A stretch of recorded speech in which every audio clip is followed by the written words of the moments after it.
Hello दोस्तों, good morning, नमस्कार। कैसे हो सभी? एक बार फिर से स्वागत है आपका हमारे YouTube channel Sikar study point पर। दोस्तों, आज हमारा उत्तराखंड वन लाइनर जी के पार्ट 23 है और इससे पहले 22 पार्ट दिए हैं, प्ले लिस्ट में है, आप देख सकते हैं वहाँ से।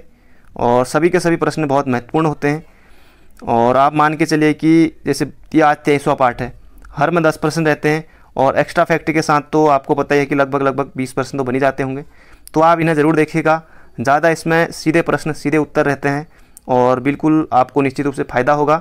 तो आप एक ही दिन में भी देख सकते हैं, बाकी जब आप देखना चाहेंगे, ज़्यादा ये 5 से 7 मिनट की वीडियो रहती है, ज़्यादा बड़ी भी नहीं रहती है, तो आप इन्हें ज़रूर देख लीजिएगा। तो शुरू करते हैं आज के महत्वपूर्ण प्रश्नों को। पहला प्रश्न है, स्नेहा राणा का संबंध किस खेल से है?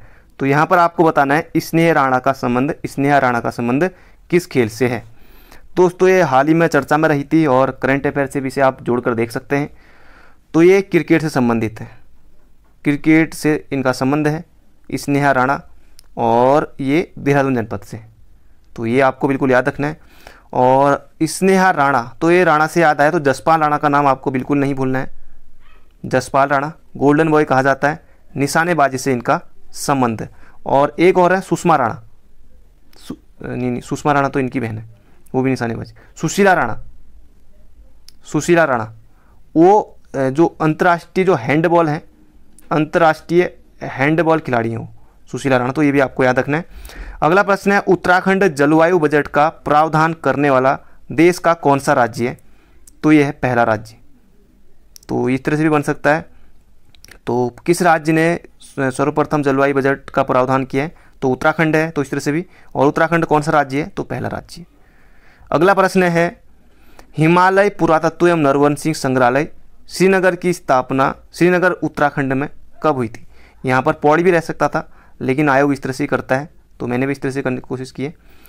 तो पहली बात तो ये आप याद रखिए प्रश्न से, जो लोग नए हैं, हिमालय पुरातत्व एवं नरवंशी संग्रहालय कहाँ है? तो श्रीनगर पौड़ी गढ़वाल में है।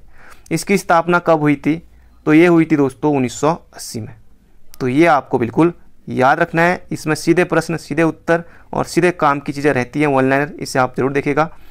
और श्रीनगर से याद आया, श्रीनगर में NIT है, नेशनल इंस्टीट्यूट ऑफ टेक्नोलॉजी, 2009 में। और श्रीनगर में से बहुत कुछ है। इसके अलावा हाँ, मौलाराम क्या कहते हैं, जो मौलाराम चित्र संग्रहालय है, वो भी श्रीनगर में ही है। बाकी बहुत सारी चीज़ें हैं, तो याद रखिएगा। अगला है, दुगड्डा पौड़ी में शहीद मेले की शुरुआत किसने की थी? तो दुगड्डा में इस तरह से आता है एग्जाम में कि दुगड्डा में शहीद मेले की शुरुआत किसने की थी? तो दुगड्डा पौड़ी में शहीद मेले की शुरुआत किसने की थी? तो दोस्तों, इसका क्षेत्र हो जाएगा भवानी सिंह रावत ने की थी। तो ये आपको बिल्कुल याद रखना है। और चंद्रशेखर जो आज़ाद थे, चंद्रशेखर आज़ाद, उनका जो एक संगठन था, हिंदुस्तान समाजवादी प्रजातांत्रिक संघ करके था वो, और उसके भवानी सिंह रावत एकमात्र उत्तराखंड सदस्य थे। और शहीद मेले की शुरुआत भी भवानी सिंह रावत ने की थी। और दुगड्डा के नाथोपुर के निवासी थे भवानी सिंह रावत। और दुगड्डा से याद आया, दुगड्डा में लंगूर गाड़ और शिलगाड़ का संगम है। और दुगड्डा को बसाया था धनीराम मिश्र ने, और राजनीतिक केंद्र भी रहा था दुगड्डा। अगला है, स्वतंत्र भारत की पहली राष्ट्रीय वन नीति कब जारी हुई थी? बहुत ज़्यादा महत्वपूर्ण प्रश्न है दोस्तों, सभी के सभी प्रश्न महत्वपूर्ण हैं। तो स्वतंत्र भारत की पहली राष्ट्रीय वन नीति कब जारी हुई थी? तो 1952। ये आपके उंगली ऊपर या आपको मुहज़बानी याद होना चाहिए। तो 1952 ये याद रखिएगा। और इसके अलावा अगर बात करें तो ये तो 1952 है। स्वतंत्र भारत की पहली राष्ट्रीय वन नीति कब? 1952 में। और इसके अलावा अगर बात करें तो ब्रिटिश काल में, जिस समय अंग्रेज़ों का था, तो ब्रिटिश काल में जो पहली राष्ट्रीय वन नीति थी वो कब आई थी? तो 1894। तो ये भी आपको याद रखना है। अगला प्रश्न है, आप कमेंट बॉक्स में बताइएगा, जो भारतीय वन अधिनियम है वो कब पारित हुआ था? भारतीय वन अधिनियम। अगला है, उत्तराखंड का सबसे कम ग्राम पंचायतों वाला जिला है, ये जनपद कौन सा है? तो दोस्तों, ये हो जाएगा चंपावत। महत्वपूर्ण है, एग्जाम में देखने को मिलेगा, परीक्षावाणी में दिया हुआ है, 10 घंटे की मैराथन मैंने दी हुई है, उसे आप देख लीजिएगा, डिस्क्रिप्शन में लिंक है। तो सबसे कम ग्राम पंचायतों वाला जिला है जो चंपावत है। और सर्वाधिक कहाँ होंगी? तो वो होंगी पौड़ी में, है ना, याद रखिएगा। विकास खंड सर्वाधिक पौड़ी में, और विधानसभा क्षेत्र सर्वाधिक कहाँ? हरिद्वार में। जहाँ जनसंख्या ज़्यादा होगी वहाँ विधानसभा क्षेत्र ज़्यादा होंगे। तो ये हो जाएगा चंपावत, इसका सही उत्तर। और सर्वाधिक मैंने आपको बता दिया पौड़ी। अगला है वुडलैंड वाटरफॉल स्थित है। तो वुडलैंड वाटरफॉल स्थित है तो यह है दोस्तों कहाँ, नैनीताल में। तो वुडलैंड के कपड़े जूते सब आते हैं। तो वुडलैंड वाटरफॉल यह है, ये कहाँ है, नैनीताल में। और इसके अलावा कार्बेट जलप्रपात, वो भी आपको कार्बेट है तो फिर कार्बेट में होगा, यो कार्बेट जो राष्ट्रीय उद्यान है।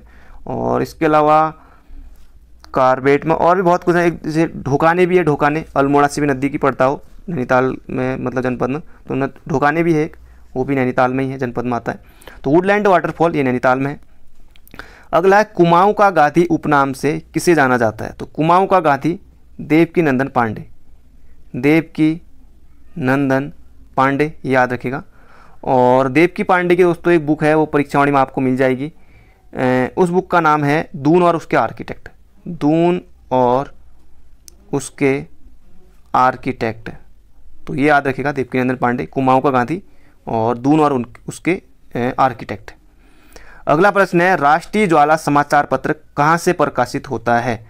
तो अभी हमने पढ़ा था, अभी मैंने आपको बताया था दुगड्डा के बारे में, तो ये दुगड्डा होता है, दुगड्डा से होता है। तो राष्ट्रीय ज्वाला समाचार पत्र का प्रकाशित होता है, ये होता है दुगड्डा से। बाकी दुगड्डा के बारे में मैंने आपको बता ही दिया है, लंगूरगाड़, सिलगाड़, ये सब संगम धनीराम मिश्र ने बसाया था। अगला धर्मपुर विधानसभा क्षेत्र किस जनपद में है। अब दोस्तों कोई तहसील पूछ ली जा सकती है, ब्लॉक पूछ लिया जा सकता है, और विधानसभा क्षेत्र की कहाँ स्थित है, जो कुछ अलग लगे आपको वो पूछी जा सकती हैं। तो धर्मपुर कहाँ होगी, तो यह है देहरादून में। और देहरादून में सर्वाधिक जो विधानसभा क्षेत्र है, अभी मैंने आपको स्टार्टिंग बता दिया था, हरिद्वार में है। और 10 जो हैं वो हैं देहरादून में, 10 विधानसभा क्षेत्र हैं देहरादून में। और SC के लिए जो देहरादून की जो सीट है वो है राजपुर विधानसभा सीट है। और ST के लिए जो देहरादून की सीट है वो चक्राता। तो दोस्तों ये थे आज के हमारे 10 महत्वपूर्ण प्रश्न।